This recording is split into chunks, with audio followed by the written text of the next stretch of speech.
When can we expect Melly to come home? May. May Jamie Demon's King, YNW, Melly's mom, just announced that Melly is coming home and the internet has not recovered.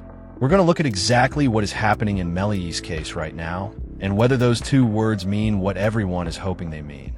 The announcement that broke the internet with this. Melly's goose is kind of cooked. That right there. That was a criminal lawyer reacting to Bortland's plea deal just months ago. A man who'd been in that car. A man who knew everything. A man who finally folded. And yet somehow, someway on April 15th, 2026, a single Instagram story from one woman changed the entire mood of the internet overnight. Just a post, just a few words, and the entire rap world lost its mind. That woman was Jamie Demon's King, YNW Melly's mother, and what she wrote was simple, devastatingly simple. Melly coming. That her son was coming home soon. Now, before you run with that, let's slow this down because the story of how we got to this moment, a mother posting those two words on Instagram in April 2026, is not simple at all. It is the story of 7 years of silence, 7 years of suffering, 7 years of a young man rotting in a Broward County jail cell without a conviction, without a guilty verdict, without a sentence, just held. And to understand why those two words hit so differently, you need to understand everything that came before them. Jamal Morris Demons was born on May 1st, 1999 in Ford, Florida. He was raised by a single mother who was only 14 years old when she had him. Let that sink in. 14. A child raising a child in poverty in one of the rougher pockets of Florida. His father was absent. The family moved around. Stability was a foreign concept. And by the time Jamal was old enough to understand the world around him, the streets had already started doing the teaching. He joined the Bloods gang young. His first arrest came when he was just 15 or 16 years old. He was caught shooting at 3 students near Vero Beach High School, resulting in convictions for aggravated battery, discharging a firearm in public, and aggravated assault. He served roughly a year in juvenile detention. And then in 2017, a probation violation sent him right back. But here's what's remarkable. While he was locked up, while most kids that age are just trying to survive the conditions of incarceration, Jamal Demons was recording music. He dropped an EP called Collect Call in late 2017, literally from behind bars. He was already becoming YNW Melly. When he got out in March 2018, he didn't waste a single second. A string of singles dropped in rapid succession. Virtual Blue Balenciagas, Melly the Menace, Butter Pecan, Medium Fries. Videos racked up tens of millions of views. His debut mixtape, YNW, dropped in August 2018. And then came the song that changed everything, Murder on My Mind. It peaked at number 14 on the Billboard Hot 100. It went 8 times platinum. It drove his signing to 300 Entertainment. It made him one of the fastest rising artists in all of rap. A melodic, emotional, street-certified voice out of Florida that sounded like nothing else. By early 2019, he had over 200 million Spotify streams and 10 million monthly listeners, positioning him alongside peers like Juice WRLD and Kodak Black as one of rap's hottest emerging acts. And then on October 26, 2018, while all of that was still building, while the rocket was still climbing, something happened in Miramar, Florida, that would end everything. Anthony DeAndre Williams, stage name YNW Sack Chaser, age 21, and Christopher Jermaine Thomas Jr., stage name YNW Juvie, age 19, were shot and killed. Both of them were members of the YNW collective. Both of them were Melly's friends, his brothers, his people. The 4 people in that vehicle that night were Melly Bortland, who was driving, Sack Chaser in the front passenger seat, and Juvie in the rear passenger seat. Sackisser was shot multiple times in the head, torso, and legs. Juvie was shot multiple times in the head and torso. 8 shots total, fired from a .40 caliber handgun. Bortland drove the victims to Memorial Hospital Miramar and told police they had been ambushed in a drive-by shooting by an unknown vehicle. A story, a cover, a lie, according to investigators, that began unraveling glass, nothing that supported the drive-by story at the supposed location. Here's the hard part where we're having a hard time to understand is that we shut down that entire area and we had officers shoulder to shoulder walk it out. The detective keeps pressing. They didn't find as much as one shell casing. They didn't find one piece of glass. Nothing. Because here is what the forensic evidence actually showed. All projectiles originated from inside the Jeep, primarily from the left rear area where Melly was seated. The drive-by story wasn't just weak, it was physically impossible. The wounds on the victims contradicted it entirely. A spent shell casing was found bagged in the Jeep itself, suggesting a cleanup attempt had already been made. And then there were the messages. Hours after the murders, when asked on Instagram DM how he was holding up, Melly allegedly replied, "I did that," and she'll messages praised Bortland's loyalty and referenced the incident. On February 13th, 2019, both Melly and Bortland were arrested on 2 counts each of first-degree premeditated murder. Melly was 19 years old, and from that day forward, he has not seen the outside of a Broward County jail cell. Not for a day, not for a week, not for a month, for 7 years. The prosecutor's theory was that Melly was the shooter, that the motive was a combination of financial disputes, the victims were reportedly earning more and distancing themselves, and gang advancement, specifically alleged elevation in the G-Shine blood set by committing murder. Bortland's role, they argued, was to help stage. First trial finally came in June 2023, nearly 5 years after the arrest. Prosecutors originally sought the death penalty. Weeks of testimony, forensic experts, ballistics, and then a hung jury. Reports indicated the split was roughly 9-3, favoring conviction on lesser manslaughter charges. A mistrial was declared on July 22, 2023. Melly had survived the first round, but he was still behind bars. The retrial got delayed and delayed again. Evidence disputes, defense motions, prosecution appeals. Each time there was a new court date, it collapsed into another postponement. In August 2025, the retrial was pushed all the way back to January 2027, nearly 8 full years after his arrest.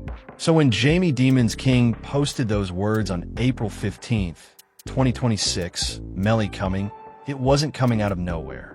Something had been building. Something had shifted.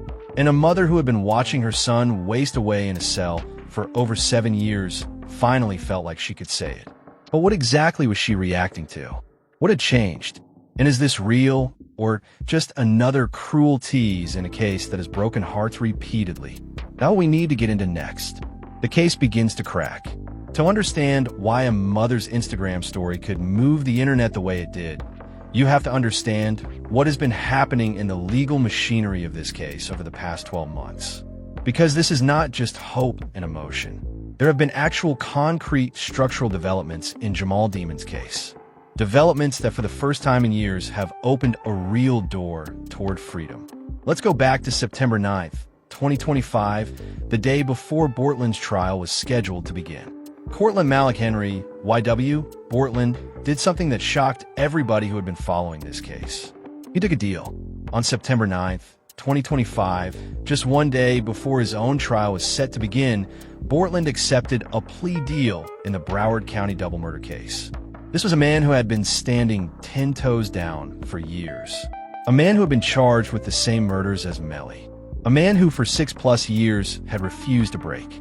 Even as the pressure mounted, even as the charges stacked up, even as the prosecution threw everything at him, trying to get him to flip. And then one day before his trial, he folded. Here's what the deal looked like. Bortland pleaded no contest to 2 counts of accessory after the fact to first-degree murder, as well as 2 related charges from a 2023 witness tampering investigation. In exchange, the state dropped the murder charges entirely. He was sentenced to 10 years in prison, followed by 6 years of probation with credit for the over 2,400 days he had already served. His effective remaining prison time was around 3.5 years, with a projected release date of January 6, 2032. But it wasn't just the sentence. There was something else buried in the deal that the legal community immediately zeroed: what Bortland had gained versus what he was risking.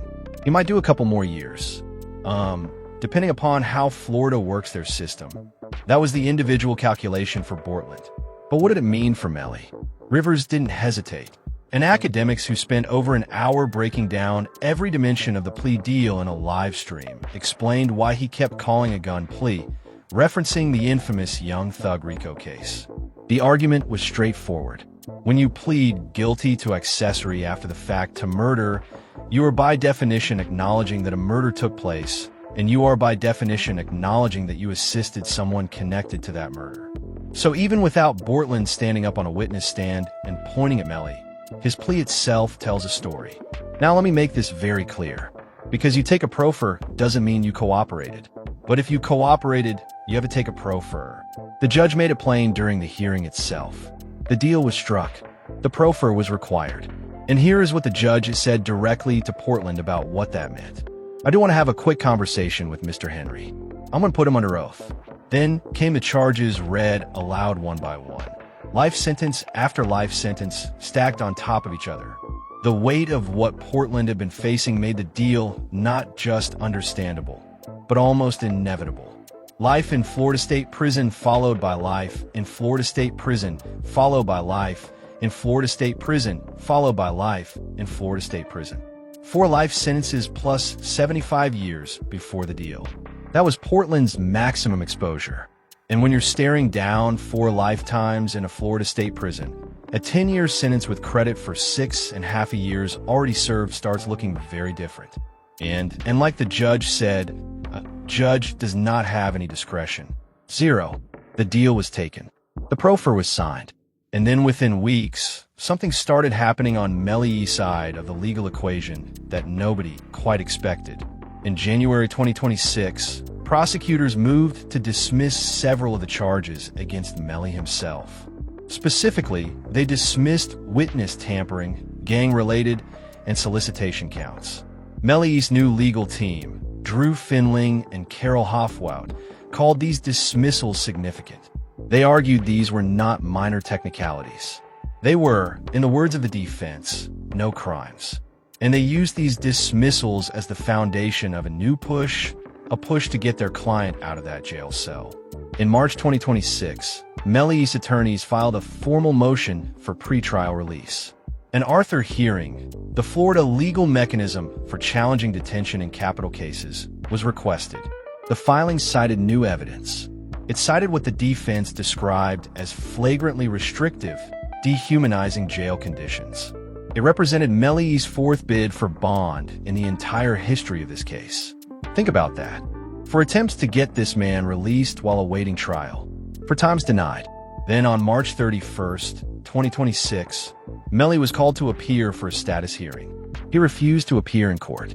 Whether that was a legal strategy, a protest against his conditions, or simply a man who had given up on these incremental appearances, the judge didn't pause. He set a new date, April 30th, 2026, 9:30 a.m. before Judge Martinez Fine. That date was set for arguments on the bond hearing and all pending motions. If the judge grants it, Melly could potentially walk out of Broward County Jail on strict conditions, house arrest, monitoring, the whole structure. If the judge denies it, he stays locked up until the January 2027 retrial. And it was this April 30th date, sitting right around the corner, that was the backdrop when Jamie Demons King picked up her phone and posted those words on April 15th, 2026. Now, here is where people need to understand something important. The viral claim being spread that Melly's mom officially announced his release is not accurate. What she posted was a vague, hopeful hint. There was no date, no confirmation, no legal document attached. No statement from the defense team. Just the energy of a mother who, for the first time in a long time, felt like something real was on the horizon. Outlets like Hot New Hip Hop and Hot 97 reported it as a hint or tease, not a confirmation. Social media amplified it into a headline, and now here we are. But here's the thing, and this is what matters. The conditions for that hope to be real are genuinely there in a way they haven't been before. The charges that were dropped in January represent a weakening of the state's overall case against him. The new legal team, Finling, is one of the most prominent criminal defense attorneys in the country. represents a serious recalibration of his defense strategy, and the April 30th hearing represents the first real formal opportunity since the mistrial for a judge to look at this case. Look at how long this man has been held, and ask whether continued pretrial detention is actually justified. In October 2025, the 4th District Court of Appeal upheld the exclusion of certain pre-murder text messages, a ruling that could meaningfully limit what prosecutors can present at retrial. In a prior lawsuit filed in November 2024, Melly sued the Broward Sheriff's Office, alleging cruel treatment and seeking immediate release, over 2,800 days in custody without a conviction. The math is brutal. The momentum is real. And a mother who has watched all of it, every motion, every delay, every denied bond request, finally felt like she could say it out loud. But what does the street say? What do the people who have been tracking this since 2019 actually think is going to happen next? And what has Bortland's cooperation actually done to Melly's chances in the courtroom and beyond? What happens next and why it matters? Here is the uncomfortable truth about where Jamal Demon stands right now. He is simultaneously in the best legal position he has occupied since his 2019 arrest and still facing the possibility of spending the rest of his life in a Florida state prison. Both of those things are true at the same time, and understanding how that is possible requires looking at everything from the forensics to the loyalty to the culture war that this case has quietly become. Let's start with the forensic picture because it is the spine of the prosecution's case, and it is what Melly's new lawyers have to defeat. All 8 shots fired that night came from inside the vehicle. Trajectory analysis placed the shooter in Melly's seat. A spent shell casing was found bagged in the Jeep. One of the victims had stippling gunpowder burns on the skin, which only occurs when a gun is fired at extremely close range. In a drive-by, the proximity between a weapon and the victim's skin is physically impossible.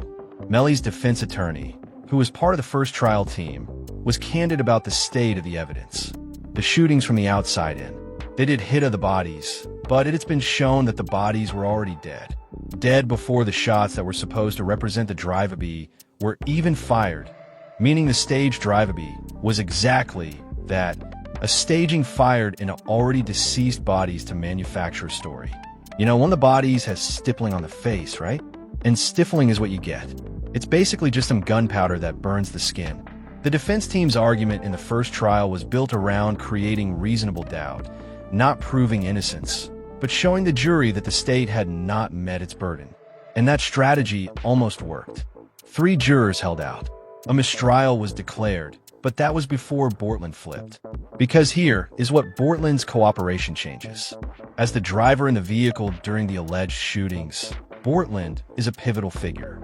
His proffer, expected to include a sworn statement on Melly's actions, could directly corroborate forensic evidence and answer critical questions like Melly's position relative to the victims at the time of the shots.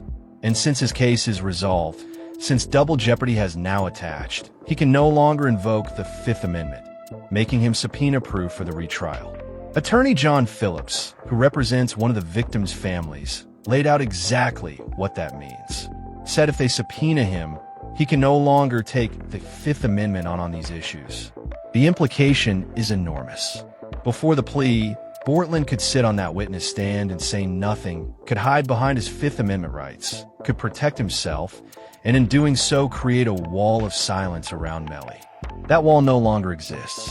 But just ask, did Mr. Demons, that's Melly, ever leave that car? Was he sitting behind you at the time of the shootings? And this is the part that Melly's supporters have been holding on to. There is still the question of motive. The prosecution has always struggled with the fundamental why. Why would Melly, in the middle of a period of rapid musical success, choose to kill 2 of his closest friends? Several theories have circulated. Melly's girlfriend was reportedly receiving explicit messages from Sack Chaser. Financial disputes were alleged. The victims were reportedly earning more and beginning to distance themselves from the group. There were even rumors about gang elevation. The theory being that the murders were committed for advancement within the Shine Bloods. None of these theories have been definitively proven. And in the first trial, the absence of a clear, compelling motive was part of what kept 3 jurors unconvinced. The lead defense attorney from the first trial was careful to acknowledge both the strength and the limits of the state's case. The prosecutor's case should look very strong. It should look extremely strong, like you were saying, because we haven't heard the other side. That is the key qualifier. The defense hasn't fully shown its hand yet. Drew Find, the attorney who now represents Melly, the same attorney who represented NBA YoungBoy through his federal case, is not a lawyer who walks into a courtroom unprepared. The strategy will evolve. Counter-arguments will be built. And the October 2025 appeals court ruling that upheld the exclusion of certain pre-murder text messages may have just handed the defense a meaningful advantage heading into January 2027. Now, what about the streets? What does the rap community actually believe is going to happen? The answer is it's complicated and it's increasingly divided. The hip-hop community has shown strong vocal support for Melly since 2019, driven by his breakout music, his youth, Florida rap ties, and perceptions of prosecutorial overreach. Hashtag Free Melly became a genuine movement, not a slogan, but a sustained campaign with real emotional weight behind it. Boozy Badass attended the 2023 trial and live tweeted support. Meek Mill visited Melly in jail and highlighted the conditions of his detention on social media and podcasts. Fans got free Melly tattoos. Streams surged every time the case made headlines, but Bortland's plea changed the room temperature. Academics called it gun plea. Lawyers called Bortland Chuck E. Cheese. Posts accused him of flipping to avoid life. Comments like Bortland bit the cheese flooded social media. And while core fans remained solidly in the hash me amp, neutral observers started shifting. Evidence is evidence. Forensics are forensics. And when a man who was in the car with you accepts a deal that requires him to tell prosecutors everything he knows, that is a different situation than the one that ended in a mistrial. Charleston White, who never minced words about this case, went on record saying what many were thinking. But here's wind up. They think, man, he should be let go. Free Dirt, free Queso. These are killers. But I'm wrong for saying Gilly's son. Yeah. Now, I hope they get this kid life. I hope he never gets out of prison. That is the polar opposite of where the hashtag Free Memely movement stands. And the fact that both of those positions, fierce loyalty and fierce condemnation, exist simultaneously, is a reminder that this case has always been about more than just the legal facts. It is about what we ask of young black men in this country. It is about the conditions that produce violence in communities that have been abandoned. It is about whether the justice system can be trusted to be fair to a 19-year-old kid from Ford, Florida, who had already been failed by almost every institution meant to protect him before any of this ever happened. Fans and observers drew comparisons to how long Melly had been held without conviction, with posts like Melly been locked almost a decade with no conviction. That's up going viral. Some compared his conditions to being worse than death row. And Meek Mill, someone who knows exactly what pre-trial and probation-related incarceration feels like, has been among the most vocal about the injustice of holding a man for this long without resolution. So where does everything stand right now? As of April 16th, 2026, YNW Melly remains incarcerated in Broward County Jail. He has been held pre-trial since February 2019, over 7 years on double murder charges. No release has occurred, but on April 30th, 2026 at 9:30 in the morning before Judge Martinez Fine, arguments will be heard on whether Jamal Demons should be granted bond while awaiting his January 2027 retrial. His legal team will argue new evidence, dismiss charges, and conditions so severe they have called them dehumanizing. The state will argue that a man facing double first-degree murder charges in a capital case with forensic evidence linking him to the crime scene poses too great a risk to be released. And somewhere in Broward County, his mother already knows what she believes the answer is going to be. What happens on April 30th is not guaranteed. What happens in January 2027 is even less certain. But the trajectory of this case, the dropped charges, the new legal team, the appeals court ruling, and yes, the shadow of Portland cooperation means that the next 12 months may finally decide what happens to a young man who has spent more than a quarter of his life in a jail cell waiting to find out. Melly's career totals now exceed 10.7 billion streams. Murder on My Mind is approaching a billion. He is by every streaming metric one of the most listened to incarcerated artists in the history of the music industry. Whether he ever gets to make music as a free man again, whether any of what he built before February 2019 can be rebuilt, depends entirely on what a judge decides in a Broward County courtroom. A mother posted 2 words. The internet exploded, and now all we can do is wait. Love this video? Click on the cards for